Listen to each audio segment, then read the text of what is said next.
Everybody on the chat tonight for your comments.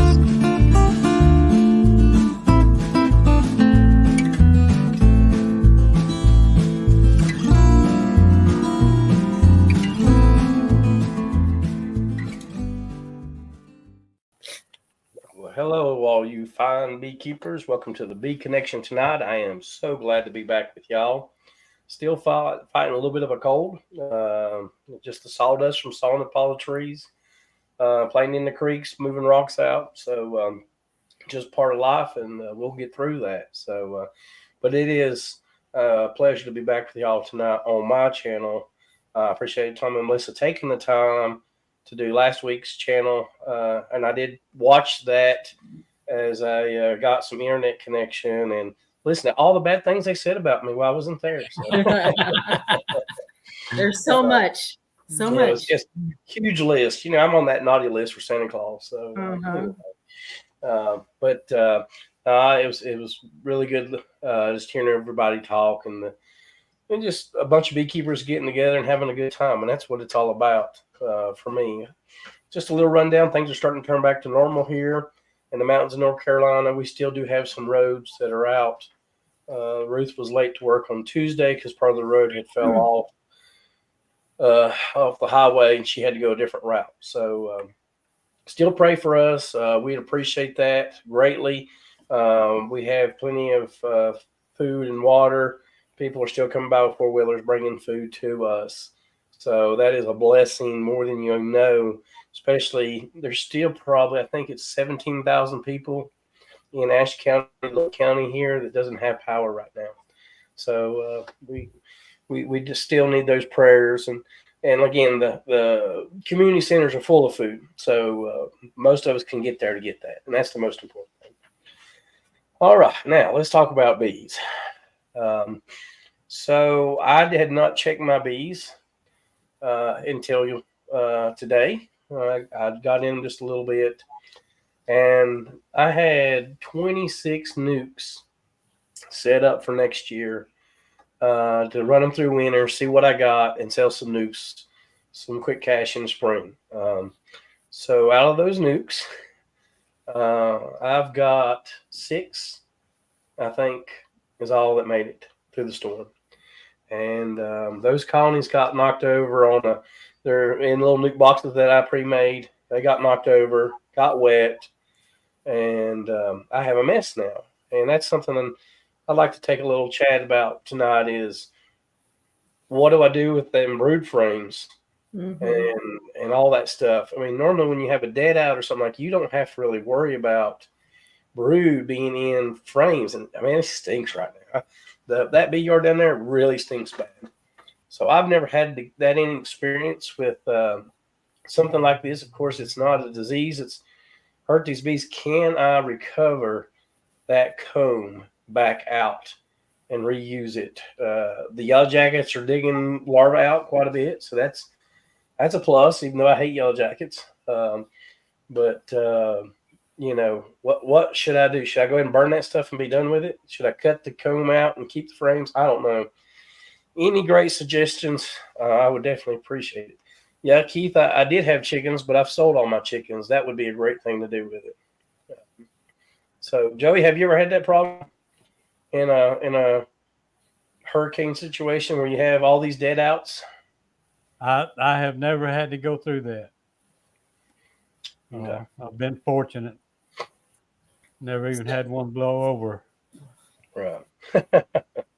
So what about you said that does it stink like the situation stinks, or is there like an actual odor stink? No, it odor stinks really bad right now. So is it getting slimed out from hive beetles or just from all the dead larvae? Just all the dead larvae. There is some hive beetles in there already. and I'm sure the wax moths will be next. We don't have a lot of hive beetles where I'm at my location, so but I'm sure it's coming, right? So I've got to do something, and I don't want a hive beetle infestation here on my farm either. So I think I would probably take the lids off everything, so long as it's not rainy and your comb's not going to get destroyed. okay, and just kind of let it get, put it away from your other hives and let it get robbed out, and let other, the yellow jackets and whatnot, other bees, any honey that is in there, just let it get robbed out and let them clean that comb out for you. And then, if you can freeze it, to kill anything else on it. Yeah. And save it for next year if it's salvageable. I wouldn't just cut it out and, because then you're like literally starting from ground zero, where now if you can at least salvage that comb, you can make splits and repopulate easier next year. Right. And see, I was doing what Tom was doing. I had colonies just building wax this year, and I was slamming them in these nukes. I'm like, oh, here's some good new comb. I was excited about what was going on here on the farm, and now I've got a mess. But that does make good sense about taking the lids off. And because if you leave the lids on, moisture is going to stay in there, right? And it's just going to mold and get more nasty and ooey and gooey. Where if you take the lids off, at least, even if you take the lids off and set them sideways, so even if it does rain, rainwater doesn't get in those cells. That way there's airflow. The bees, wasps, whatever, can get in there and easily rob everything out. And at least you'll have salvage your comb. You don't want to have to get rid of that if you don't have to. Right. Now, I did have 3 dead outs one time, and come to find out the guy had sprayed a field, and I guess they all came back home but died from it. Because my bees were just like 100 yards from that field. He was spraying the field to kill all the flowers growing up instead of bush hogging or whatever. He sprayed it, and those bees trapped themselves inside that colony where they couldn't get out. When they started dying, they was piled up, and any bee that could survive couldn't get out. Now that was an awful smell. It was. Oh, it was pretty bad. Yeah, that's a pretty distinct smell. If you walk up on a colony and something's happened where they've died and it's not winter time, you can pick up on it real quick. I've smelled it. Yeah. So Gunline brings up a good thing here too. Like if you have something that is stinky, and we've done this before, like we just filled a tote with bleach water, and after the combs were robbed out, just kind of dunked the combs in the bleach water and set them out to dry for a few days, just to kind of sanitize them, kill any mold or anything else that might be growing on there, whatnot. I'm sure the odor is probably the dead bees. When you got them out of there, did they have their heads buried in the cells? No, that was the thing. Was most of the bees were laying in the bottom dead, like they had gotten drowned out. They just got too wet. Like, you got to remember, these are small. I'm talking like some of them were 2 to 4, maybe 5 frame colonies. They weren't really big, so when they got knocked down, all I did was come by and pick them up, start setting them up, throw lids on them. I was not, thinking about what's going to happen to these bees. I just assumed they'd be okay, but most of them were dead. They got wet. It's been kind of cool here at nights. I mean, we're supposed to be 55 next week and 33 for our lows. I mean, we're looking at freezing next week, but we're hitting 60s and down about 37s right now. Wow. So they just didn't have a chance. Yeah. Wet bees don't go very far. They'll, in the cool temps, even probably 60 degrees and wet bees, if the cluster's not big, it'd probably shrink back and die off quickly. Yeah. Most of them are about softball size. Philip said something there too, that dead brood, that it does. This smells bad. Yeah. It smells like rotten flesh. Yeah.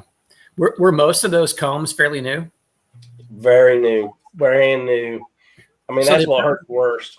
They probably, I would try to salvage every bit that I could. I wouldn't scrap any of it, honestly, unless the comb was like really old and already kind of nasty, because that'll happen once all that moisture from the brood that's still left in there, they'll start to mold pretty quickly in a dark setting. So I would absolutely do the same thing. You could even probably take all those combs out. If you could, do you have a lean-to on your barn out there?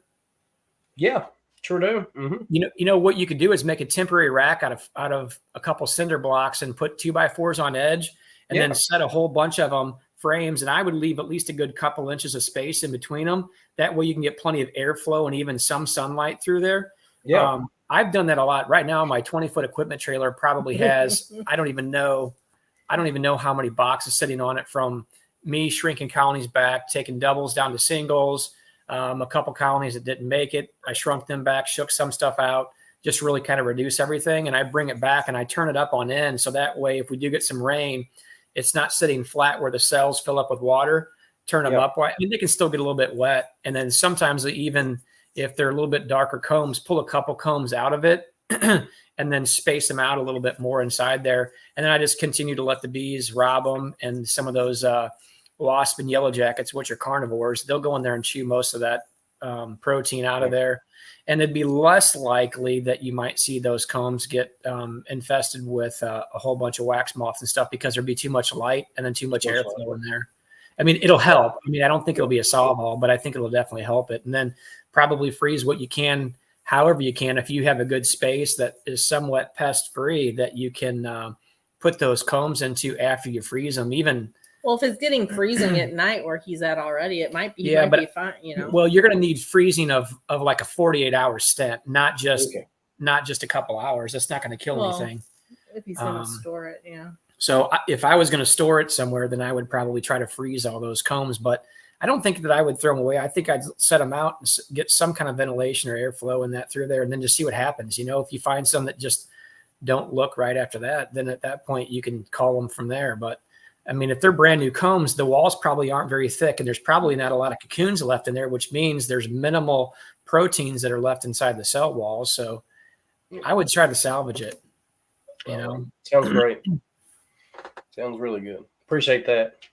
You know, that really stinks that you went from 26 down to 6, because, you know, when you think about that from a monetary perspective, you're like, well, these could have been sold this next year at, I mean, let's say for a round number of $200 per nuke, you know, coming out of there. Overwintered nukes. And in St. Louis area, will sell for more than that. They'll sell for anywhere from $225 to $235 for a good overwintered nuke coming out into spring. And we can get $195, $200 all day long for just a regular nuke in St. Louis. So, you know, it kind of stinks when you think about that. You know, if you've lost 20 of the 26 there, that's a pretty good chunk of change that you're going to be, you know, we're expecting that's not going to be there, but, you know. And then I thought if I didn't sell some of the nukes, I could just transfer queens into them, right? Pop queens, new queens in them, sell those queens, sell the queens, you know. So that kind of hurts in itself, you know, but that's all right. There's always a purpose, a higher purpose than I'll ever know. And I'm just glad, you know, we're all safe. So that's right. Vincent has a question here. Maybe Joey can help me with this. First year using a horizontal hive in the northern climate, are the bees able to move from frame to frame, or is it just more difficult for them? What do you say there, Joey? You're muted. You're muted, Joey. Are you talking about the cold weather in northern climate? Because I deal with hot weather down here. Oh, yeah. I've never seen it cold enough down here that they couldn't move around. But how many frames are they covering in your horizontal hive? Would be my first question. Well, it depends. If they were, say, equal to a double deep, maybe like going into fall, 6 or 8 frames of brood in the wintertime, they may get down to like 3, and it won't be full frames. It'll be, you know, like softball size. Yeah. Maybe 3 frames. But I've never seen them down here not be able to move. Now, I can't talk about cold weather when it's sub-zero or anything like that. Yeah, so Vincent, I usually use the inner covers that leaves a gap across the frames.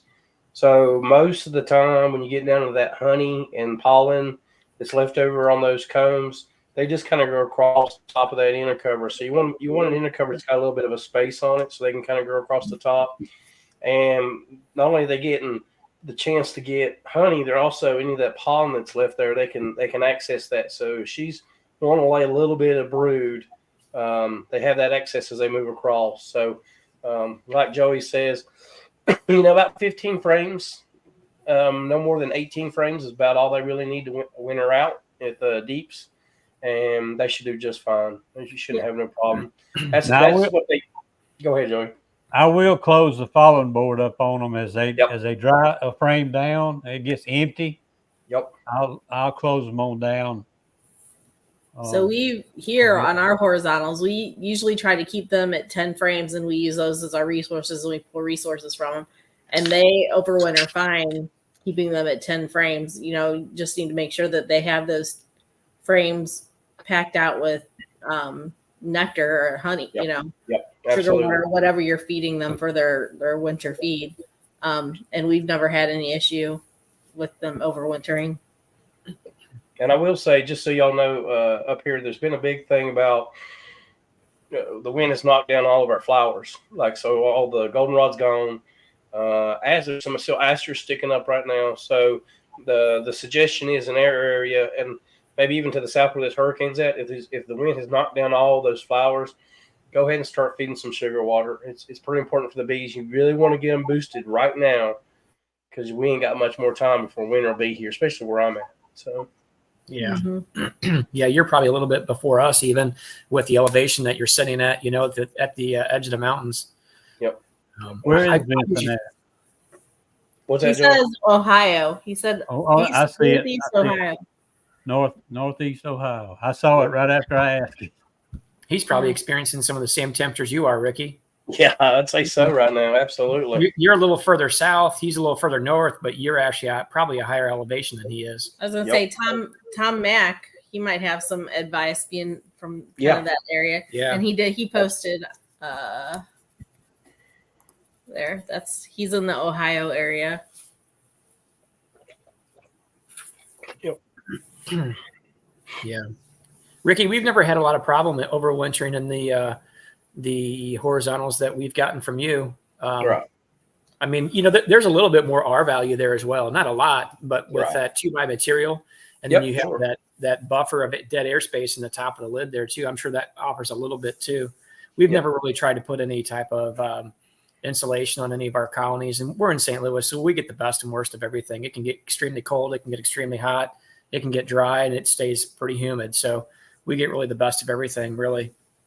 And I would think probably in Northeast Ohio, he probably gets a little colder than us and might stay a little bit chillier, a little bit longer. But by and large, we're going to be fairly similar in climate. And we don't really have much. We've never had any issue. I just try to get most of those frames built up, like you said, with some winter stores. And, you know, I mean, it's not going to hurt anything to throw some type of a fondant patty on there after December into January.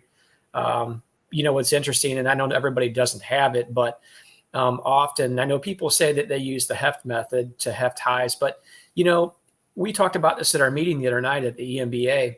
And the one thing that we discussed was, you know, if everybody goes and hefts the back of a hive and gives you their idea of what they think's in there, everybody's numbers are all over the place. So, you know, I don't think it's really an accurate read. Now, for most people who have some experience with it, I'll say you can go to the back of a hive and pick up on it to get an idea if there's any weight in there whatsoever. But it's never really a great sign. I think, you know, it just gives you maybe an idea. If you can scoot that hive on the hive stand very easily, it's probably not heavy at all, right? So, but we always try to pack it out. But I'll actually use our thermal camera that we use for doing cutouts. I'll go out there in the wintertime when it's a nice cool morning, and I'll hit the thermal camera on there. You can tell what clusters are bigger and smaller inside the colonies too. You know, again, I realize everybody doesn't have that, but if you did, it's a good way to look at a bunch of hives without even having to heft them, or, you know, you get a good idea of cluster size. When I lift them like that, I try to go back to the last one I went in, and I know what they're like. That's a good idea. And I try to compare that. That's a great idea, honestly. Very good idea. Yeah. Yeah. So but you've had a visual to kind of correlate with where you feel the heft was at. That's good. That actually, I think, is a really good piece of information for sure. My heavy is definitely different than Tom's heavy, though. So DC says he's getting ready to switch to thicker syrup. Yeah. And we're kind of the same way. I think we just finished mixing up syrup for our last round of 1-to-1, and then we'll probably switch to 2-to-1 things that need weight still. Well, anyway. I'm a pretty big fan of 1-to-1, and I know you can, if you're really running low on time, the nights are starting to get really cool. If you have the thing that I've noticed before in my observations when I've fed before getting close to winter, if the cluster is smaller and you're not using like a division board feeder, you're using something that's elevated, like say a bucket. And I don't really have a lot of experience with buckets, so I'll throw that out there. But I would say for myself, particularly like a hive top feeder, like the Man Lake style that has the trough. See, it's elevated above the cluster by a little bit, so it might stay cooler. The smaller clusters of bees won't go up as fast to get the syrup and bring it back down, especially when you have that overnight temps trying to warm into the day. There may only be a couple or few hour period that they'll try to go up there and get it, that they can break cluster enough to get up there and grab it. So if you had a division board feeder, I think that's easier for a smaller cluster to climb over a frame and get syrup and bring it over, because if they're flat out cold and not creating heat, they're not going to grab the syrup. But that's why we've been trying to constantly put 1-to-1 to them. I don't like having to mix up 2-to-1. It doesn't pump as easy. It leaves more of a scale inside the feeders and stuff. It's more of a headache. So I'm trying to keep the 1-to-1 syrup to them right now. And I probably have, where I'm at in St. Louis, I've got through the end of October to build weight, and they'll do it pretty quickly, because most of my colonies I noticed today that we were in are starting to brood down finally. So I'm even now, even knowing that there is some brood in there on some of the smaller colonies, I'm going to start nailing with some OA. It may not be a foolproof method, but if I can knock any mites back even, a little further, I think that I'll do a little bit of good there. Yeah, I totally agree with you there, Tom. Absolutely, 100%. Because we'll probably start doing our OA treatments here very soon, especially if you want to get a couple of OAs before the cold weather jumps in. So our brood nests are really small right now in the hives I've been into. So yeah, acelaic acid is fairly cheap when it comes to that. And absolutely. Actually, Melissa and I were just talking about it today with the acelaic acid. I'm like, I need to buy a bunch, and I'm planning on buying a bunch of it through Nobby. I know. Well, what was funny though is we keep it in a container that's easy to put the plunger in and kind of tap it down and pack it. And he brought the container in and he's like, "Hey, can you go fill this up with OA?" So I go downstairs where we keep it to fill it up, and I see the bottle, and the bottle's emptying, and I'm thinking to myself, the first time that we bought a bottle of oxalic acid, there's so much in there and you don't use that much, right? And I'm thinking to myself, we are never, ever going to use this whole bottle of OA. And now we're like going through a couple bottles a year. Yeah. So we want to stock up on that a little bit and have more than enough for next year. I really like using the product. It's not good for every time of year, but I really like using the product. Melissa and I are really big fans of organic treatments. So here's another question that somebody had. Chris, bottling Hilco 7-gallon, what temp and how long to clear our honey? We don't like to keep our honey much above 105, 110 max. Our tank usually stays between 90 and 100. Yeah. I'll use that temperature to uncrystallize, but then once it uncrystallizes and I realize it's looking good, I'll drop the temp back down to between 90 and 95. But I also don't keep a lot of honey in there for extended periods of time, because I don't want it to darken the honey up either. Well, so it'll the moisture content will go down on you pretty quick too. Oh, especially if the lid's off. Yeah. We've used that method before for drying some down. Like when we put some into our bourbon barrel aging process, when it comes out, it usually is up around 20%. So we can pour some in the bottling tanks, turn the heat up to, between 105, 107, 108, and then stir it every day. And then I keep checking moisture until I get down. Honestly, I'd like to be at 17. Really no higher than 17.3 is what Melissa and I kind of gave ourselves as far as a range. So Brittany's got a question here. It says, does anybody use double screen bottom boards? Anybody there? Joey does.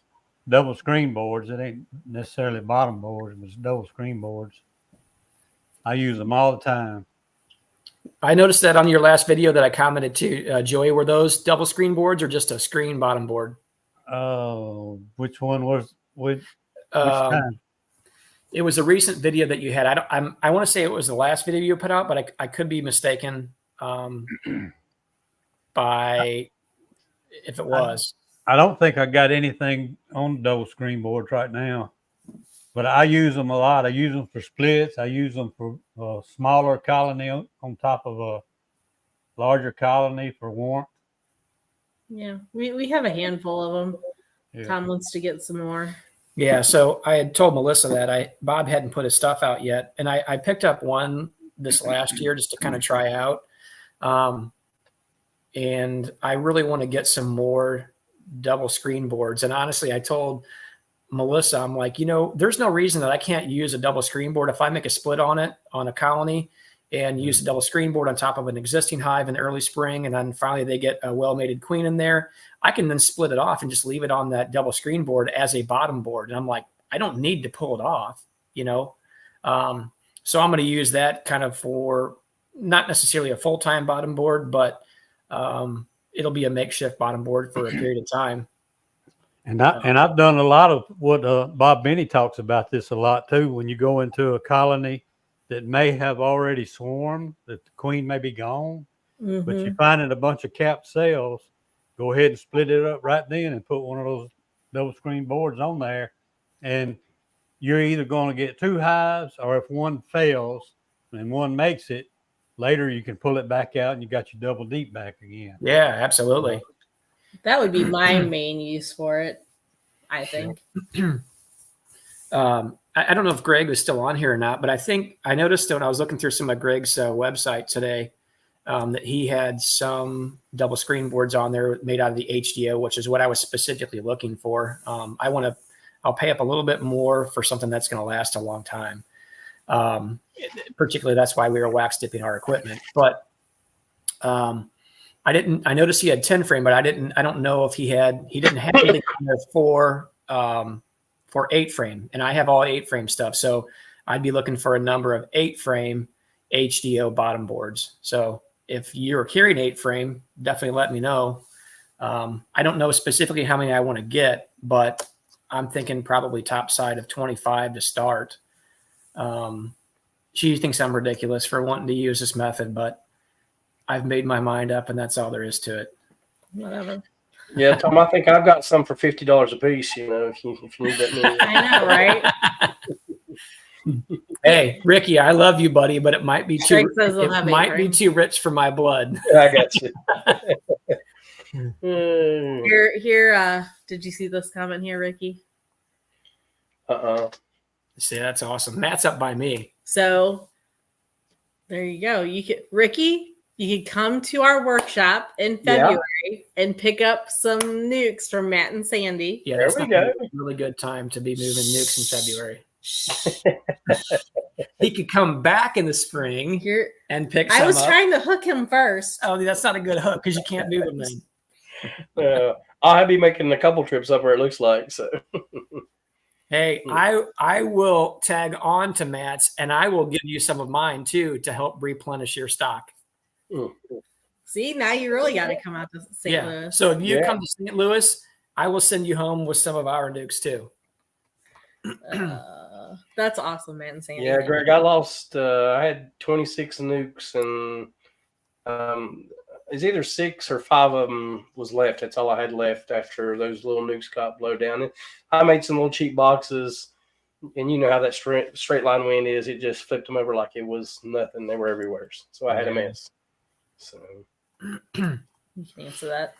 So Jonathan, I don't really have a specific time frame. If I feel like the bees still need it, and I hopefully I haven't gotten this late, but if I'm being really honest with you, I have gotten behind on things, and sometimes I feel like I'm always a little bit behind in some areas. It's always that rush to try to get things done. It's always, where you prioritize your time at. But anyway. I don't have much issue feeding through October. And if I'm being honest, if the days are nice and the colony is large enough, they'll still take it down beyond that. I will say that I would not be using a 1-to-1 syrup mix when it's that late. I would definitely use something very thick, like a 2-to-1 mix, something that's really thick. So there's not a lot of moisture to dry down. And you're not trying to introduce a whole bunch of moisture into the colony that late in the season. So, potentially if the weather holds out, and sometimes St. Louis does remain nice into through October and into November. And I think that it's possible still to feed. And you can always back it up with some fondant or dry sugar if you don't get quite to where you need to. It may not be the most ideal way to feed, but you know what? And I've taken a little bit of ridicule from people saying that, well, you should never feed dry sugar. And you know what? That's fine. I don't disagree with you. But what I will say is, if it's the difference of me putting $4 or $5 worth of dry sugar on there and that gets them through spring, yeah, I'm absolutely going to do it. So hands down for sure. So, the question I had early, we might have a feller coming on that might be able to tell me, maybe not how to do it, but maybe how he does it. Yeah. When you have a hurricane that's knocked your hives over and you got a mess in your bee yard. So let's bring this feller on here and maybe he can kind of give me some pointers on what I need to do. What's going on, Mike Berry? Hey, y'all can hear me all right? Yes, sir. Yeah. All right. Yeah, sorry I'm late. I got some issues going on with some AW here. Got some plumbing issues, so I was investigating that for a while. I think we got a leak in the wall somewhere. So yeah, not good. So anyway, but yeah, well, I appreciate y'all having me. Sorry I'm late. Yeah, that's okay. No problem, Mike. How's Mike doing this evening, and how are things going? And I'm gonna switch this up. Everything's going all right. I mean, that's too light. Hold on, I can't see myself. There you go. Everything's going. It won't stay though.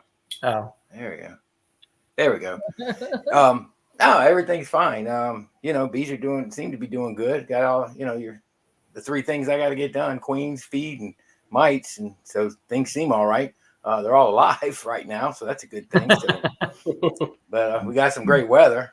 That's for sure. So no, everything else is going all right down here. We're doing fine. Are you guys still able to do queens down there where you are? Yeah, it's not so much queens, now. Or not really? No, it's just not it's a terrible time to try and get queens mated. That's the biggest issue. It's not that you can't graft, but even so, the bees are now into the winter mode. You know what I mean? We're making winter bees, and those aren't your bees you really need to be trying to graft into. It's just, you're just not going to have a lot of success right now. They're in a different mode right now, and they're different bees. Definitely. So now most of the queen breeders are done. You got to go outside of the area to get them now. I've noticed, which I don't think I've ever noticed this late in the season, so many people still looking for queens and asking for queens. Like it just, I don't think I've ever seen people asking for queens this late in the season. And it just kind of like, where are you planning on getting these queens from? I see it all the time on the forums, but I think a lot of it's newer beekeepers don't quite understand, the timing. That's just my belief just based on the forum posts that I see, which is understandable. We didn't know when we were new, so they're just trying to fix their colonies. And, of course, my response is always just combine them at this point. It's, if you really want to save them, cut your losses at this point and just worry about spring, especially down here where I'm seeing it. Because in 4 months, you'll be able to get queens. 5 months, let's say 5 months.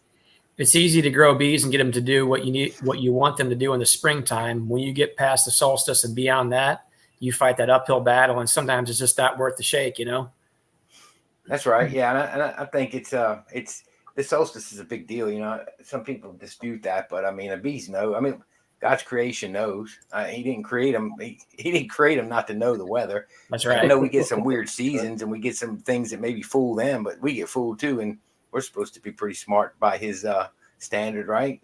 So, I think they know the solstice for sure, but they got to know, because I think it has to do with the content, the nutrition content in the pollen too this time of year. We get the goldenrod and the yellow pollens, and they just know. They know it's time. So making queens isn't their thing right now. And it baffles me when you see swarms late, not absconds, but swarms. That baffles me at this point. But I think that's an inferior genetic, personally. That's just my opinion. Yeah, we've had like a few people calling us about swarms. Like, well, this time of year is probably not a swarm; it's probably an abscond. So those bees probably are healthy to begin with. That's right. And unless you have an experienced beekeeper who has a lot of resources, meaning equipment, drawn comb, sugar syrup to feed, those bees don't have a chance. And even if you do have an experienced beekeeper that does have all that stuff, they still have a very slim chance of making it through the winter this time of year. Well, they don't mess with them, those bigger beekeepers. Right, they don't fool with exactly. them. They're not even going to waste their time. Even It's not people that worth call it. us about cutouts this time of the season, like, if they're not actually getting in your living space, you probably should just wait until the spring, because they're probably not going to survive the winter if we come and do a cutout now. Yeah. Right. I concur. That's what, and actually, Jeff and I, Mr. Ed, we were supposed to do one this weekend, but nobody's home. But we pushed it just because of the heat. But I knew, vacuuming out this time of year, it's in a column, even more so, as work makes it even worse. It's in a column, and I'm thinking, I'm kind of glad we're going to do it in November now, but I'm kind of glad, I hope it gets pushed off again, because honestly, if they can wait till spring, we can suck those things out in November. But what are we going to put them on, and what are they going to eat? We're going to feed them the whole time. We're going to nurture them. They're going to, they're going to be stressed out. Even if we get the queen, there's no comb to give them from their own colony, no brood. Where are we going to find brood? So it's, it's just time to push it. And I'm the same way, Melissa. I when I did do cutouts a lot, I used to tell people, if you can wait till February, I'll come. Well, even the last few cutouts that we did at the end of August, beginning of September, I don't think but maybe one of them made it because of stress. Well, it's really hard to get them to perk up, and the one thing that I've noticed is when it gets to be really hot and the bees are starting to shrink, the populations are starting to drop down, the forage is starting to drop down as well. I noticed that I can have removed bees, and there's very few dead that may be inside the vacuum, right? Mm-hmm. But that doesn't mean that those bees are still in the same shape than when you pull them off the comb. It really, I think, even though they look fine and they act fine, I think it really, imagine you getting sucked through a tube and somewhat being banged around a little bit inside of a vacuum and having air blown across you.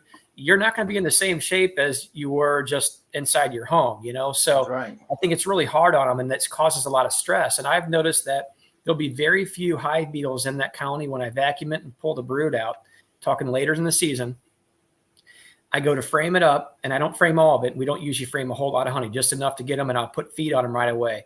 I can come back in 3 days to check them if I didn't find a queen, just to see what it looks like then. I can find a few less bees, and the hive beetles have started to, I don't want to say attack it, but there are far more hive beetles in that colony 3 days later than when I removed them. And that tells me that those hive beetles are attracted to a stress pheromone. Oh, yeah. Those bees are clearly stressed out. Absolutely. And, that's just my observation that I've noticed with these. So, even though these removals we're doing as a service provided, and, we can usually save the colonies for the most part, but it becomes very much an uphill battle where we are at to try to make those colonies thrive when you get into August and September. It's just, you're fighting an uphill battle. And sometimes, again, it's just not worth the shake, So that's right. You cut your losses. Yep. I agree. So we got a question here from Greg Burns. I'm going to put Mike Berry on the spot. He says, what is one thing you would do different looking back on this year, Mike?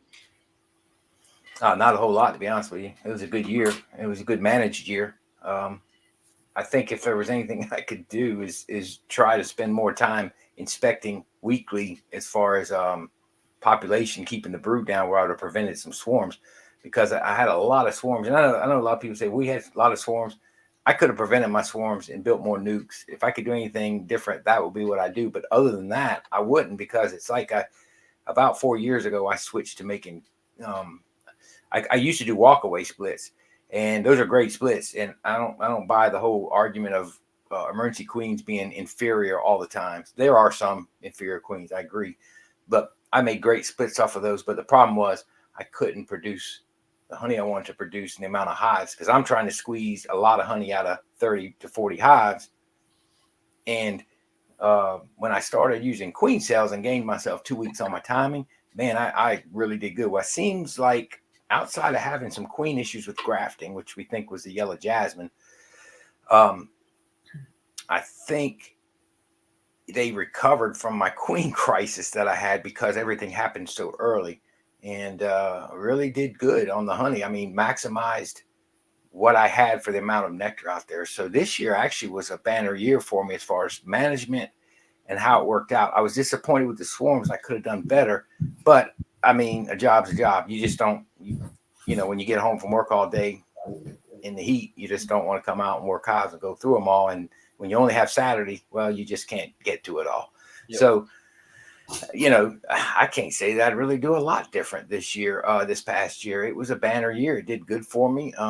And it's like I got my strategy, my management, even with the queen problems, kind of just ironed out nice and smooth, to where, you know, the timing was on. And the fact that we had a phenomenal spring flow, that, you know, obviously that helped. I think that's what kind of saved my queen issues, was having that extra flow pop in there and really give the bees a boost in nutrition. So, yeah, I don't know. I don't know how I do anything different. Yeah. What about you, Joe? Would you do anything different before I throw Barry this next question? Well, if I could work faster, I would do something different. But other than that, that early flow, that heavy flow we had, like he's talking about, the early flow like that, and strong, it had bees busting the sides out the box. That's right. And it was hard to keep up with them. That was it. It was like we never seen down here before. Yeah. And it, you know, I know I did about 4,000 pounds, and that's a banner year for me, because 3,000 was a banner year. I like, you know, usually I'm getting around 1,700 to say 2,200, and we almost doubled that. But, you know, almost 1,000 pounds of that was off the spring flow. That's how good it was. It was phenomenal. Well, Mike, let's ask you another question here. Are you going to continue to expand your bee yard? And are you over 40 hives right now? I really wish Russell would have asked me that in person, because I don't like to talk about what my plans are right now. And we could have talked at the expo, but since he put me on the spot, I don't know. I had some stuff happen this week that has got me thinking about expansion, about not expanding. I did want to expand. And I had a little business model in mind, but I hadn't even caught my breath yet. And right now, I don't know. I'm toying with it, Russell, just toying with it. But yeah, about 40, 30. I'll go through winter anytime with anywhere from 30 to 40 hives, usually not more than 40. And that's kind of the goal right now. Stay tuned. I'll let you know. I have a question for you, Mike. So in any one of those bee yards that you currently have your colonies in, could you expand without having to create another bee yard, or is that not realistic based upon the forage that you have? No, forage isn't a problem. I don't mind. Well, I wouldn't want to put more here. I'm on 5 acres, but surrounded by plenty of forage. But 40 is a good number here. That's kind of what happened with the, I don't want to go into it, but yeah, I could expand one of my yards and expand it. But if I expand, I'm not doing honey. Honey is, you know, honey is a hard work when you're by yourself managing colonies. I feel like it's hard the management strategies for honey, pollination, and making bees is different each way. An old man told me one time, he's a 50-year beekeeper, said, you're either making bees or you're making honey. And, you know, we can do both. I know that. I've done it. And you see other big beekeepers doing it. But honestly, he was right. If you really want to usually you're going to concentrate on one.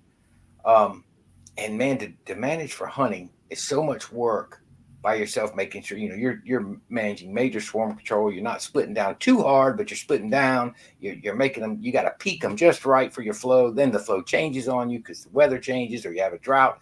So there's a lot of dynamics in that. And I thought to myself, if I'm expanding my business, yeah, I got you, Russell. I'll talk to you in December or January. But it's one of those things where I got to thinking, and I asked, so Mr. Ed and I went and we bought this big trailer. Well, yeah, I don't know if y'all were at that meeting or not, but we bought that trailer over across the lake, and I talked to a commercial beekeeper. He was getting out of it, and he said, I said, if you could keep beekeeping, you know, because he had another job. I said, would you still do honey or would you do nukes? And he's like, I do nukes. And that's how I feel. To me, nukes is way,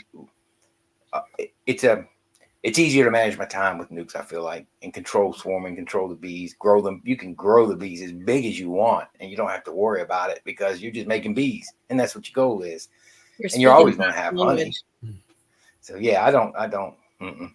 The only thing about managing doing nukes, is you having to manage the customer a little bit more. Yeah. Because it's a timing issue of getting them to pick them up. And that's the only issue I've had with customers on nukes. So when we do nukes, the managing people is not so hard because I have somebody who likes to talk to people. Well, but that takes time. That takes time.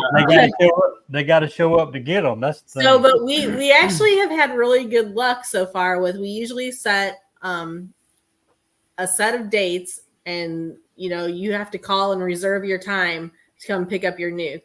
And we've had really good luck with that. Like, these are the dates we're available to come pick up your nuke. These days, these times. Tell us when you're coming, and we'll have it ready for it. Because we actually keep the nukes at a separate yard that we don't have people come out to, and we bring the nukes to our house and have them pick them up, here. So they have to tell us, from these dates that we've set aside when they're coming, and that's worked out really well for us. That's something you say about is picking up the nukes. I wasn't sweating that part of it because if I was going to make it a business, I was going to have a model for that too. And the model was similar to yours. I would have a nuke yard. Anything that didn't get picked up would go back to the nuke yard. And around here, if you say you got 40 or 50 nukes reserved and you get rid of 35, I can get rid of those other 5 pretty quick. Oh yeah. To somebody. So I just haul them back to yard. But Joey's right, because he's had people that, and he and I talk all the time, and he's had people that won't pick them up. And next thing you know, they got to be ready for a 10 frame. You're pulling brood out of them again. So that's the issue that he's talking about. Yeah, you're absolutely right. There's a fine line between a nuke being ready to go and a nuke being ready to swarm. And I'll tell you honestly, I really am convinced, and I've talked a lot with Tyler Holton here too, and him and I have had great discussions and stuff, especially early this spring, where you really need to ask, is this a new beekeeper you're selling to, like fresh out of the box, or somebody that has experience? Because I won't sell a nuke that's almost busting at the seams to a new beekeeper, because often they can still swarm right after they get them. If they don't transfer them to a box right away, or maybe they don't checkerboard a few frames in there to give the idea to the colony that, hey, we have some room now. But, if it's an experienced beekeeper, I would have less of a problem. So there is a very fine line between having a nuke that is ready to go with a little bit of room for growth, and one that is literally going to swarm and start build cells within 7 days. That's right. The one thing that Melissa and I found last year, like she said, it is definitely heavy on the customer service side. I really enjoy building nukes. I don't enjoy honey that much, so I focus my attention a little bit more toward that side. But what I found, and one thing that we're going to change over the winter time, is we set up a paper that tells people what they're looking for in their first and couple inspections. So when we also make, when they reserve them, they have to pay 50% down, and that's non-refundable. So if they decide they don't want it, that's fine. You have to draw some hard lines with people, because there are people that will take advantage. And I'm not saying there's not situations that I wouldn't be a bleeding heart for somebody and help a situation, but if you let everybody do that, they'll take advantage of you. We've also made out a slip of paper that we handed out. This year, we're going to change it to an email. But we're also going to make a couple videos and post links to that on what they should be seeing and what they should be looking for based upon an average year in the growth in the colony. So that should help to curb some, not all, but some of the calls that come back. The other thing that we do is we immediately send them to our club, the EMBA, and I tell them, like, come to the club, talk to me there, ask me questions. And don't get me wrong, I don't not answer questions, because I absolutely do. But I'm like, come to these meetings. If you really want to learn and you want to be successful with these, there's a lot of information that we talk about, a lot of expensive speakers that we bring in, and they'll help to roll us out this carpet, as the year should go. So you need to come to all these meetings and plug in as much as you can if you're really wanting to have some success here. And that has helped tremendously, and has helped keep some of those calls in check. And so I'm liking that so far. Yeah, that's a good plan. That's what, and Joey knows Larry and Sarah up in Hattiesburg, and what they would do on Nuke Pickup Day was have an actual class.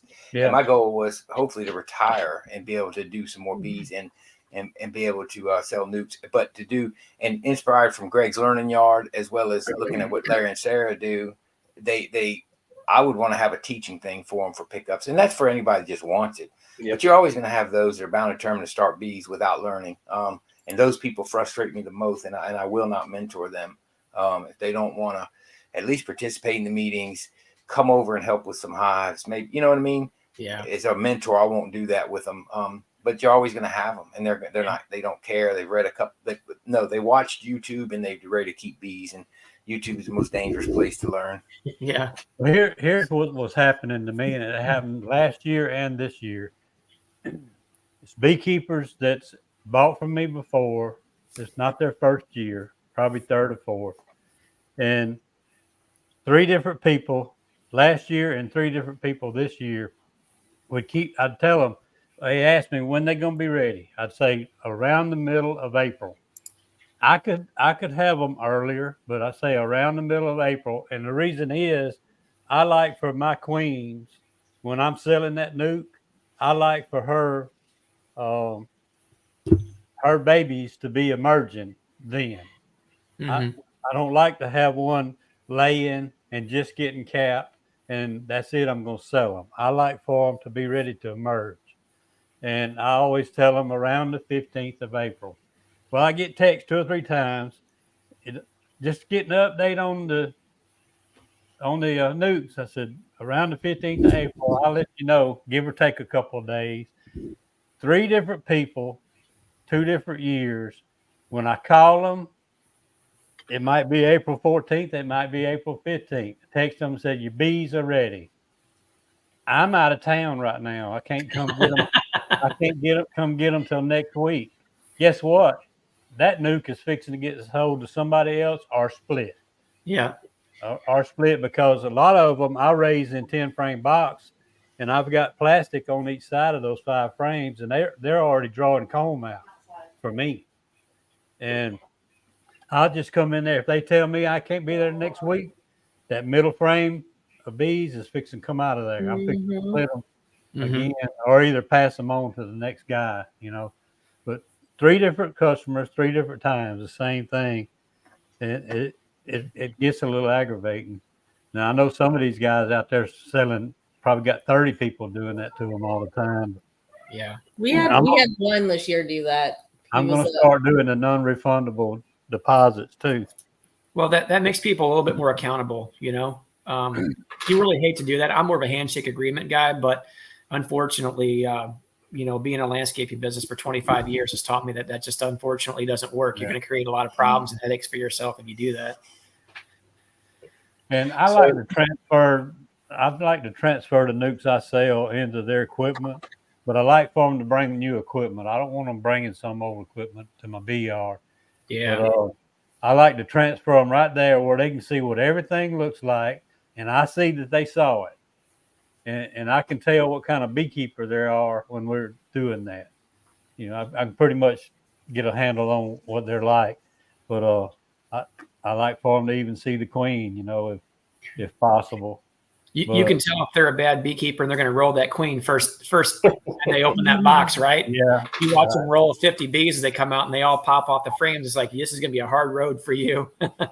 I had one customer bought some from it, bought 2 colonies. And I told them, I said, both of these colonies need we put them in a 10-frame box. And they had 3 solid frames of cap proved. Well, 2.5 actually. And I said, when you get home in the next couple of days, you need to put a second box on here. They said, really? I said, yes, you need a second box. And that was the end of it. About a month later, they called me and said, my bees swarmed and I can't figure out why. I said, how many boxes did you have on it? They're still in the 110-frame box. I'm saying, what? What did I tell you needed to do when you left here? This is people that's had bees before. So just because they've had bees for 2 or 3 years don't mean they're a 3-year beekeeper. Yeah. And that's all I'm going to say on that. Yeah. You know what? That's funny you say that because you are absolutely not wrong. So Mike Todd was asking you a question before we get to Brian's little picking comment at you there. He asked, what season do you like best? Fall, summer, spring, or do you just like the off season the best? Right now, you're asking me now after I'm exhausted of bees, and really right now I could care less about seeing a bee. I like this part of the season the best, but Yeah. no, I think spring is always the most fun and exciting until about May, and then I'm working. Then I'm working hard. Then I'm putting in 6 and 7 hour evenings when the times change. But yeah, I like spring, but man, right now is also such a great time because it's not because I don't know, it's one of those when you've had a good season and you get into fall and the bees are set and everything's done and all you're doing is little nitpicky stuff and you watch the bees fly. And right now I'm trapping a lot of pollen and I'm seeing pollen coming in like crazy. And I love the smell of goldenrod in the yards. It's life to me. And yet you can relax and you don't have to worry about them. This is also a very, very great time to me. You're just watching them cruise on in. I like that I'm smelling goldenrod, but I don't like the smell of goldenrod. That's right. I'm with you, Joe. I do. I love it. That pungent smell, when I smell it, and I don't know, it's I love it. Yeah. So Brian is giving you a hard time. And he says, Mike, if you do a teaching yard, is that a how-to or just watch how I do learning yard? Brian always gives me a hard time, and it's just watch how I do. I'm gonna tell him how I do. I ain't liable. Matter of fact, I might even make him sign a liability waiver, so I can say I didn't tell you that. I told you it's how I do. Yep. No, I teach. I mean, I teach it. Joey knows. I go to the clubs and I teach and all. I think the biggest reason I don't do that online is there's enough of them out there, and I don't. Mine started as a vlog. It started as and also I didn't feel confident. Even now, I'm going to be 13 years beekeeping. I don't always feel confident about everything I say. If I say something that I read or that I experienced, I'm confident in that, and I'll stand by it if I believe it, or I'll be open-minded if I'm still open to it. But yeah, the channel was just never meant to be teaching because I'm still learning too, and I'm not going to go out to thousands of beekeepers telling them how to. It's not my field. It's not what I do. And there's plenty of them out there. Plenty of ones already out there. So I just left it to them. Yes, I think you answered this in the chat, but if you don't mind, go ahead and answer it, so our viewers can see what was asked. It says, Mike, do you enjoy working the farmer's market, or is that a wife's specialty? It's all right. I used to like it more. No, I like it. I like it because I don't have to do it every week. She's a trooper, man. She does it every week for us. It is her little area. That's her part of the bee operation. We go year round down here to the market, and we try not to miss many. And so it's like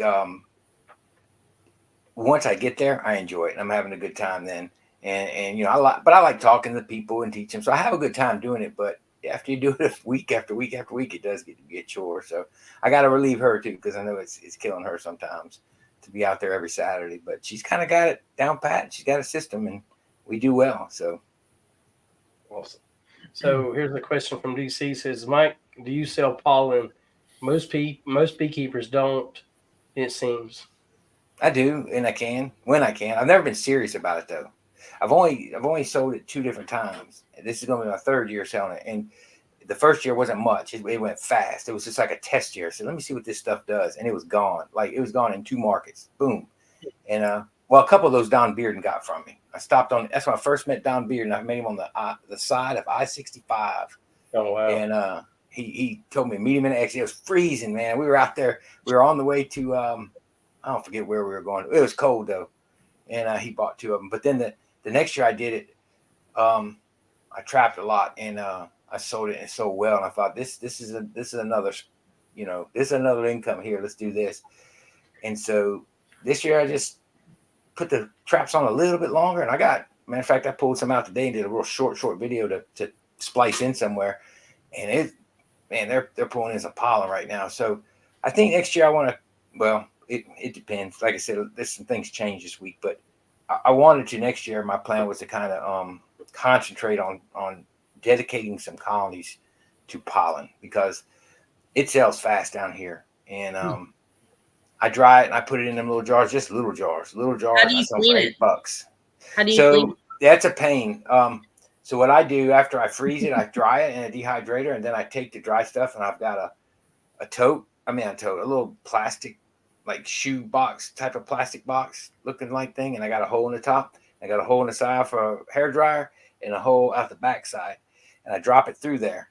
And that wind, if you get it just right, I got the distance where as you drop it through that funnel, that wind, because there's ants in it, there's bee parts, there's old hive beetles, things like that, debris. It blows all that debris right out. You lose a little bit of pollen, but you adjust I use a hair dryer on cool mode, and it cleans it right up. And then I weigh it out. I did kind of something similar, but I was using like a little fan. You can build one with a computer fan. When Brushy Mountain was around, they had one. They had one that had like a computer fan in it, and that thing was expensive too. But it was a cool little unit. Yeah, that's kind of what I modeled mine after. Yeah, those winnowing machines are expensive. Yeah, they are. And the funny thing is, you can't find anywhere online.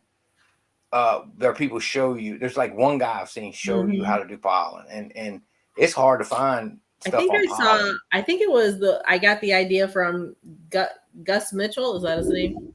Yeah, Gus. Yeah. Gus. Yeah, I think that's his video that I watched how he cleans his pollen, and that's where I kind of got the idea from him. Yeah. And then DC's got one more question down there for you. Yeah, he says, I want to sell brood frames. Have you ever sold brood frames, Mike? I haven't. I've seen people that sell them. I've seen it on the forums where people are asking. Somebody say, "Yeah, come by." I keep them for myself, and if I'm gonna sell brood frames, I'm gonna sell 3 of them in a nuke. That's kind of what I think. I've seen people do it, but I don't know what they would fetch. But definitely doable. Anything, man. People buy anything. You just gotta find the market for it. Yeah. I know a boy here used to sell them. The last time I heard him price it was like 5 years ago. Then it was $25 a frame. Oh, wow. And I thought that was cheap. That was 5 years ago. So I don't know what he sells it for now. That must have been Mr. Ed. That's the kind of stuff he'll do. No, actually, that was Darren Strauss. Oh, okay. Oh, really? Yeah. Oh, wow. Tom sold brood frames the past couple of years. Yeah, I sold it to a couple of people last year, and I sold to, I think, 2 different people this year. One guy bought, I think, 25 frames for me for building nukes. He wanted my bees, but he was looking for his queens. Now I'm talking about with brood in it. Oh yeah. No. Yeah, these were full brood frames, both sides, cap brood, right. And they had the bees on them. And I think I sold them to him. Because he bought some money, I sold them to him for $30 a piece. That's fair, though. You're talking. That's a lot of bees you're getting. Oh, I think so. Well, I kind of viewed it as, okay, if I was going to build this up and have 3 frames of brood inside of a nuke, have a queen, and have 2 more drawn combs in there, trying to figure out what I could get for that. And I'm like, well, if I'm going to sell off a bunch of my brood frames, which we had extra to do, I could have made some splits with it or sold them to him. And he was, he's a good guy. And I thought that was fair. I said, this is what I'll ask for him. I'm like, if you want them, I'm happy to go through and pull them. And I went through one yard that was really solid and pulled his frames, and he was happy with them. Yeah, you're giving them a lot of bees, and really, if you give them something with some eggs on it, they can also use that to make queens, and you figure that's a valuable asset right there. So, Absolutely, they're worth 25 and 30. Yep. So Brittany's got a question here. Has anyone ever seen the video where they didn't use frames in the box and all they did was just put in empty box under the hive and let them make comb as they move down? Go ahead. It sounds like a Warre hive, and I don't know much about it. Interestingly enough, there was a lady that met us at a market in St. Louis County About a month ago. It might have been a little over a month ago, and her husband had passed away, and she had a couple of Warre hives. One of them was populated, the other one was not. And she's like, she goes, I think they're going to swarm, but I don't know, and I don't know enough about them. This was my husband's deal. I just don't. And there were starts from a package she got from, I think, Man Lake in the spring. And I said, well, I've never managed Warre hive, and I don't know much about it.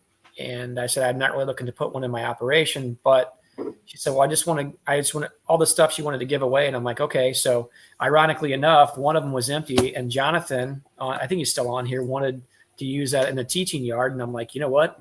If you want this other one, take it, but they're kind of built the same way. And the other one I think I'm just going to keep that's already populated. I've just been feeding them and treating them. And I'm going to keep them in there. And I think I'll move them to a yard. And I may use that as some sort of a little bit of a teaching tool as well. If they don't make it, then I probably won't do anything with them. But, have you even gotten into them? I haven't even broken into the. We don't even hive. know what the comb looks like. It's basically an open frame with a spot for them to draw. You wax the bottom of the frame and they draw a comb down inside there, and you can add boxes to it. Now, I've never even split these boxes apart yet, so I can tell it's got some weight in there, and there's a good bee population in the colony, the entrance and exit. It looks really healthy. There's pollen coming in. The bees look good. The activity seems good.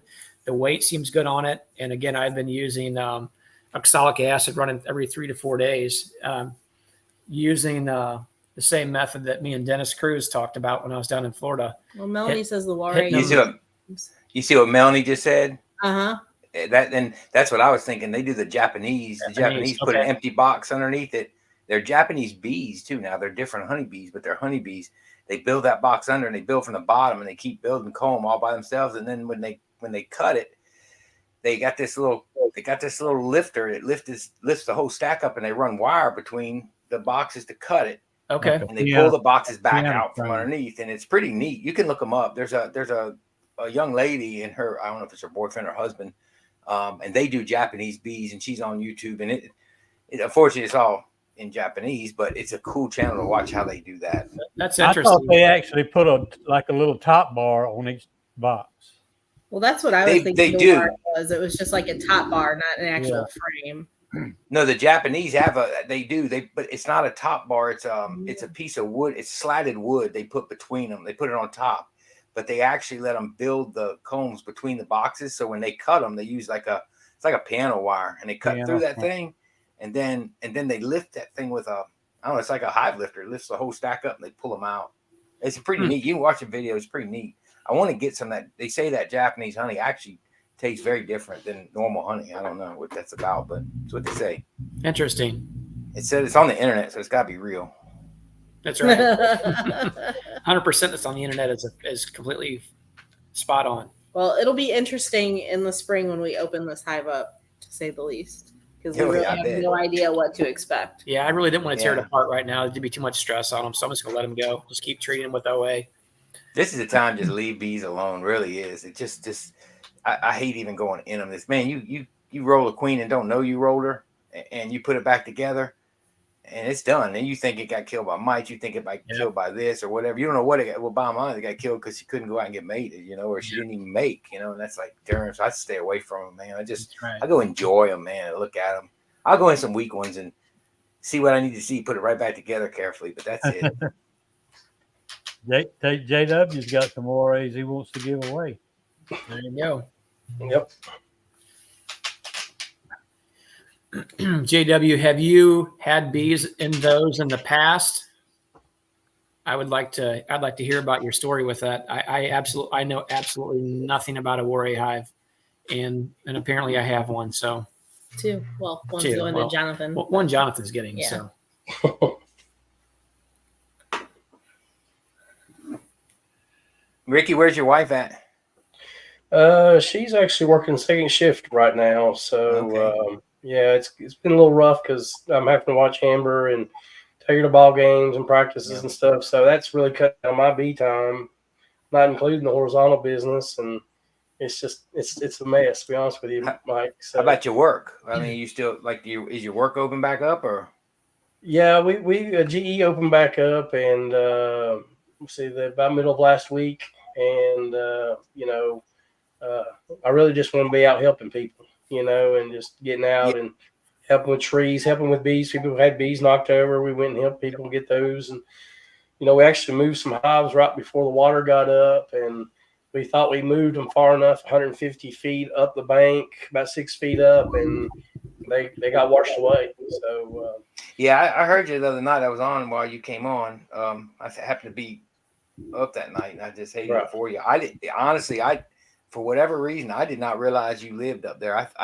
I don't know what I thought you lived closer to South Carolina. I thought you lived more on the eastern side, and I didn't even think about that. And somebody said they were trying to get a hold of you, and I was like, oh no. Yeah. It's something I've never experienced, and I know you had your bee yard tore up and destroyed and all those trees down. We don't see that. We're used to a winter storm that might knock the power out a day or two, maybe max, and we go about our business. But all that rain going into the valleys, I've never seen creeks dig the water down to bedrock the way it did up here. It was just amazing. Yeah, Spiked everything up. we haven't seen that either. I mean, what we saw in Katrina was pretty catastrophic. I see pictures of Randy, Tar Heel beekeeper, riding around, and it looks just like Chalmette looked, and Pearlington was wiped off the map. But I think I was telling Joey or somebody, I said, down here on the Gulf Coast, oh, there she is. Down here on the Gulf Coast, all right, I'm not downplaying anything that happened to Florida whatsoever or Louisiana. It's a horrible thing, and we see them coming, and we know they're coming, and we understand what they're going to do, and we understand we could be surprised and overwhelmed and not know it. But the folks in Georgia and North Carolina and Tennessee absolutely had no reason to worry about that. Like, no reason to go, yeah, we might have some flooding because we had a lot of rain, but there's no way you guys ever could have thought that something like. And I mean, I had trouble making the video, to be honest with you, because it's not like I guess it's kind of a guilt, but like, you feel, I'm like you, like I want to go help, but I'm stuck, and I just like, here I'm making a video and they're struggling up there, and I know the struggle because you end it, in another month y'all gonna feel forgotten, but you're not.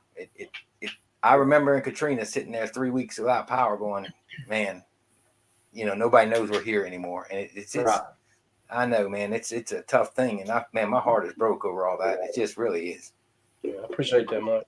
I really do, and everybody in the chat, I appreciate all the messages you guys have sent. And I was on Tim and Hannah's channel just the other day, and just can't thank you enough for just say, hey, how are you doing? And Mike knows how that feels. Joey, you guys know how that feels when you have a hurricane come through and people just want to know how you're doing it.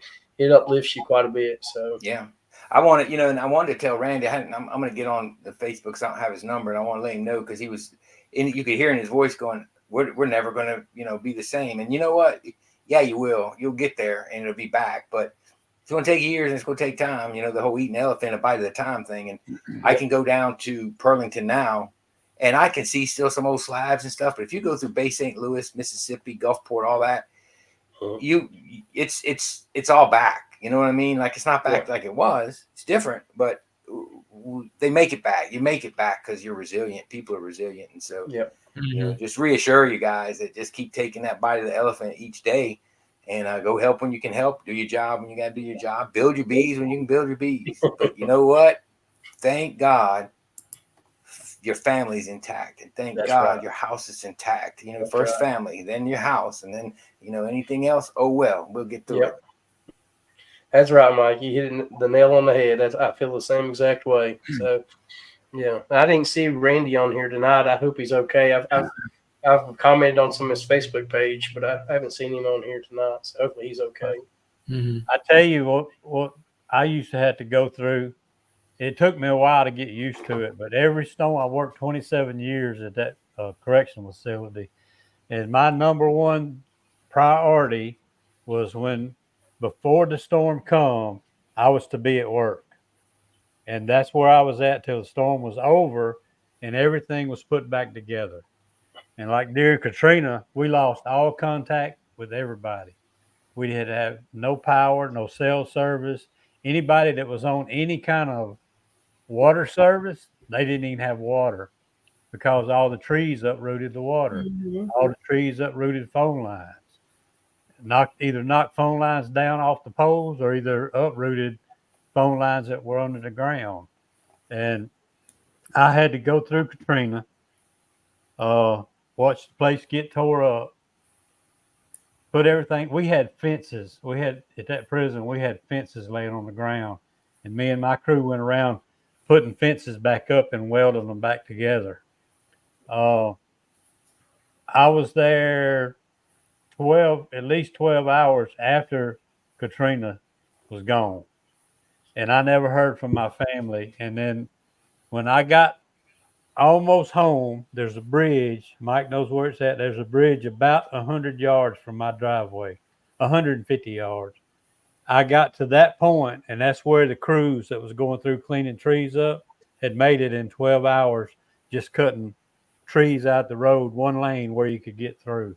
I parked my truck at the bridge and walked on home. And that's when I got to see my family 12 hours later, knowing if they were okay or not. When I walked through my driveway, I had to step over or under 5 trees across my driveway. And when I saw my house still standing, I was okay. When my house was still standing, I was okay. I had trees laying down everywhere, but it's something that you have to go through that at work, and it's like nobody cares where I know if my family's okay or not, because I got to get this place put back together. Yep. You know, and that's a horrible dream to go through. Well, does anybody have any more questions for Mike Berry? We've got about maybe 10 to 20 more minutes here, and I want to get as many questions in as we can before the night's over. If you want to pick on him, throw something out there. Brian Castle Hives on here. I'm sure he's got one more poke at him before the night's over. I got one for him. All right, let's go, Joey. Mike, you going to the meeting Monday? I'm gonna try. I told my wife I was planning on it. I'm gonna get away from work or something. About so overwork. Yeah, I'm trying. Sometimes me and Mike try to go somewhere and just get away from everything, kind of get that downtime. Yep. But next thing is how-tos. I don't do how-tos. Several people asked about you today at the Abbey. Yeah, I talked to Mr. Ed today. He called me. I was canceling that cutout with him, and he said that he had them down there. You know who showed up? Well, I told my wife before I left this morning to go to Abbey, I said, I wonder if Randy is coming. She said, Randy. I said, the dirt rooster. She said, oh, okay. You don't know if he's coming? I said, I don't know if he's coming or not. Well, he did. Oh, good. But we're sitting there in the honey house, Jeff's talking, and I look up, and Yappy walks in the door. Oh, goodness. There goes the neighborhood. Yeah. He just kind of messed the whole day up. Yeah. Nah, it was good to see him. Yeah. Yeah. So Russell's got a question for you. Mike says, do you have a trip to the Boundary Water coming up? Oh, yeah. Well, we're going to Quetico. Once the Quetico open back up, we go up there. We want to do I don't know if y'all know much about it up there, but it's a provincial park. Russell knows it. And you cross in a remote area into Canada with your canoe and your gear, and you portage lake to lake, and you just run these lakes. And we're going up the falls chains all the way up into Canada and then back down. So we're going to do half of the 100-island loop next year. That's the plan. Hopefully it's going to be about 6 days out there. And all you carry is your food, your tent, your canoe. Wow. And that's it. And you go. And so we're going to do it. We go every year. They went last year, and I lost my brand new Action 4 camera that I had right in the Basswood Lake. It was heartbreaking. Had some beautiful footage from there, but oh well. So Michael's got a question for you. He says, do you still use the Dixie sheets for small hive beetles? That was Bruce Jennings. I've never used Dixie sheets. I tried some of those I don't know. I tried some of those Swiffers. I just didn't have. I've seen people have great success. Joey's had good. I just don't have it. So no, I hadn't used those. That's so here you go.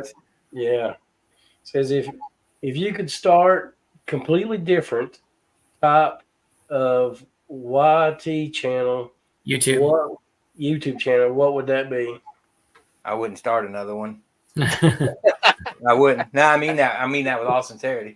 I go year to year with YouTube, and once I retire, YouTube's done, man. I'm on my way. YouTube's a lot of work. I wouldn't do another YouTube channel. Nah, they're a lot of work. It's a lot. I enjoy what I do, and because I take the camera with me, it's fun. But nah, I wouldn't start another one. That's all I can do to keep this one going. I couldn't even think of a subject I would do. So I have a question to kind of tag on that, Mike.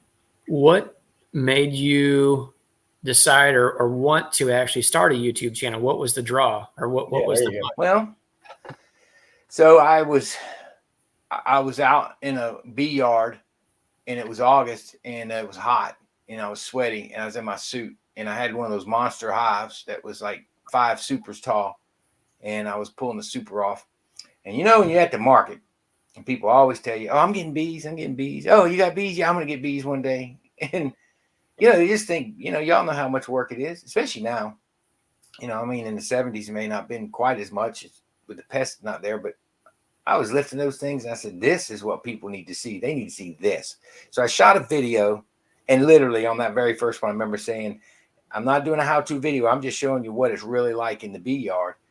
And I shelved that thing for like 2 seasons, maybe 1 season. And I didn't do it. And I don't know, season or 2 later, I was out there again, and I was just miserable. Because I'm telling you, in July, pulling honey supers, it's miserable down here. It's so miserable, it makes you almost want to quit because the heat, not because you hate your bees. And I said, they got to see this. I got to do this. So I started reshooting a video. I had an old GoPro, and I shot the video and started it. And I watched, and Russell Koopman knows this guy. His wife watches her. I watched Zach, the millennial farmer. And I watch other farming videos, Cole the Corn Star, and Brian's farming videos and all. And I watch how they did them, and they were just doing vlogs showing everything. And I noticed I would watch them even though I knew what they were going to do next. I'm like, okay, they're going to be planting next, and they're going to have troubles, and but I'd still watch because I want to see how their harvest went, how their planting go. I love the technology on tractors nowadays compared to when we used to run them when I was, 16 and 17. And so off I went with it. I said, well, I'm going to do it. I'm just going to go 1 full season and see how it goes. And Mr. Ed said, hey, man, if you get to 1,000, monetize immediately. Don't do like me and wait till 5,000. And you get that one video that hits. And when it hits, that's the one that bumps your numbers up. And it hit, and I monetized. And I think I'd already monetized. I can't remember exactly what the sequence was, but I was done. And when I went I did a second season. I said, I'm done. I fulfilled my purpose. And I went to when it was Hive Life. And that's where I met y'all first time, Tom. And at the lodge store. Mm-hmm. He's looking down the aisle at me. And I looked at him. And so I went to the other aisle. And I told my wife, I said, that guy's looking at me. And he said, you make videos, right? I was like, yeah. So anyway, but talking to all the people, they're like, no, man, you got to keep going. You got to keep going. You got to keep going. And each year, the people are what keeps me going. They want to see videos. And I'm like, what do you want to? I'm doing the same thing, man. Are you serious? What do you want to see? So I try to come up with new stuff. They still want to watch it. So people want to follow your journey, that they get hooked on it. And that was just kind of what it was for us. I've never been the kind of fanboy on anything, honestly. It just doesn't matter. But we always look forward to seeing your next video. It's just, you want to follow what Mike Berry is doing. It doesn't have to be specifically beekeeping. I mean, it's what got us in, hooked on it. But if you were just talking one day about some tractor you got, we would still watch the video. It's just wanting to that's why I watch Zach and them. Same thing. I'm looking, going, what are they going to do next? Oh, they bought a brand new combine, or whatever. And the same thing goes. So I've got that core that follows me. And, I talk to Randy sometimes, and even Jeff was on me the other day. Mr. Ed, he's on me the other day going, man, you really need to look at those analytics. I said, I don't look at the analytics, man. I glance at maybe what my revenue might be that month. I don't even look at that anymore. I see honestly, the only analytic I look at is going, how well did that perform? Oh, wow, it's doing 2,000 views. Holy cow, that's great. Mm-hmm. I don't look at analytics. I don't try. And I do try better thumbnails, but I don't search it and study it out and how to get more. I just do it. And I know my core group is always there commenting, have been for years. And I've lost people, lost them, they're gone, passed on. I mean, I've watched people come and go and pass on and do that. And it's like, I don't know. I just keep doing it. And I don't try to, I don't know. It's just kind of a thing that I never want to rely on it. I know tomorrow, if I just decide it's time, I can just stop. And, I wouldn't do that for the viewers. I'd lead out of it and move my way out slow. But, when I fully retire and keep my 3 horizontal hives that I'm going to build one day, that's going to save my back out there. And that's going to be my bees I see every spring when I return to the South or whatever winter.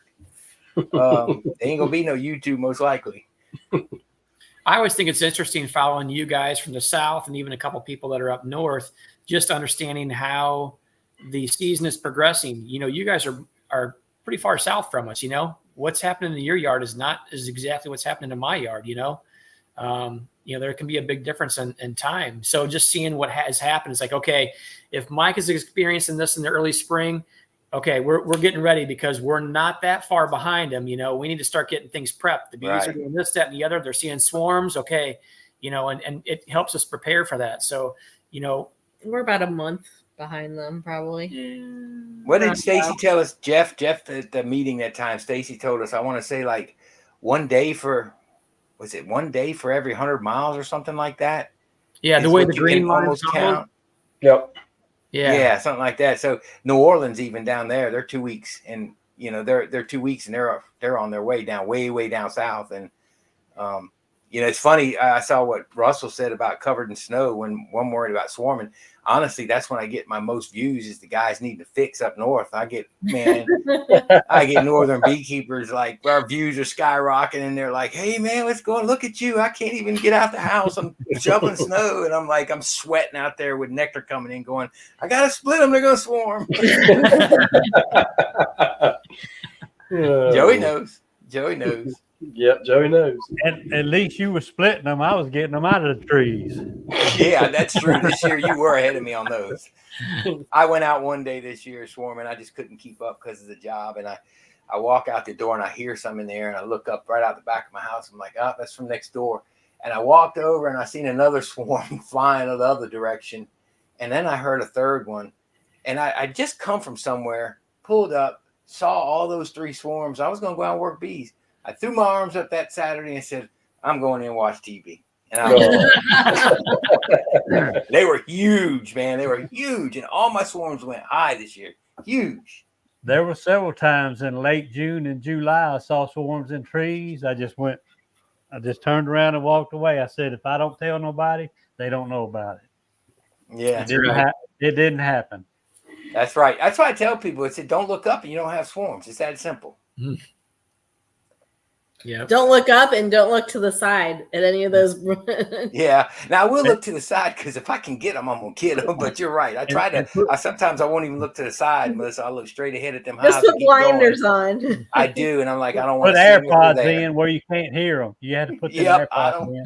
I don't want to see them, but I don't know, man. It's a challenge every year with that, but every year is different. And shoot, this year I was so busy it wasn't even funny. I had a guy tell me too, and this is another thing about you too, why it's aggravating sometimes is everybody, there's always that one guy, and that's kind of what I was talking about in my last video is this guy tells me when he sees me at the bee convention, how, well, there's the reason you weren't, he said, I watched every one of your videos and all you did all year long was complain about not having time. He said, there's the reason you don't have time because I'm at a bee convention in August when we do nothing. And man, you talk about having to show some folks some grace. It makes me a better Christian because I'm going to tell you, I wanted to unload on that guy and say, you have no clue about the bee season, do you? Right. I mean, it ain't about, I didn't take not one vacation during spring. Why? Because I'm working my bees. I'm at the bee convention in August at my home state's bee convention. Quit, you want to reach through the screen and just, but I don't want to, I can't lose my witness, man. That's right. Yep. Ooh. Well, if anybody else ain't got nothing for Mr. Mike Barry, we're going to call it there tonight. I'm going to get some rest. I do appreciate you coming on, Mike. You're awesome. And, I appreciate you, Ricky. Well, thank you, sir. And you guys don't know how valuable you are to a lot of us. And, when I started out, Randy's the first person I watched. And, then it was Mr. Ed and your videos and Joseph's videos. There's so many of you guys, kind of paved the way for some of us other guys and kind of got us into trouble making horizontal hives. I mean, Ricky, you were one of my first viewers. You were there at the very beginning. I remember when you used to comment all the time. You were there. Yep. Yeah, Mike, we do appreciate you. Go ahead, Joey. Ricky, if y'all need anything up there, yeah, my key's already in my hands. All right, brother. All you got to do is call. I may come down there. It's getting cold up here. May need a little warm weather. So, But I appreciate you guys in the chat. You guys were awesome tonight. As always, making great comments, and that's what makes these chats exciting, answering your questions, and listen to what you guys have to say also. We got bees, but we can all learn something from somebody. So thank y'all for the chat tonight. It was awesome. Glad to be back on YouTube, and we'll see you next week. Night, everybody. See ya. Night.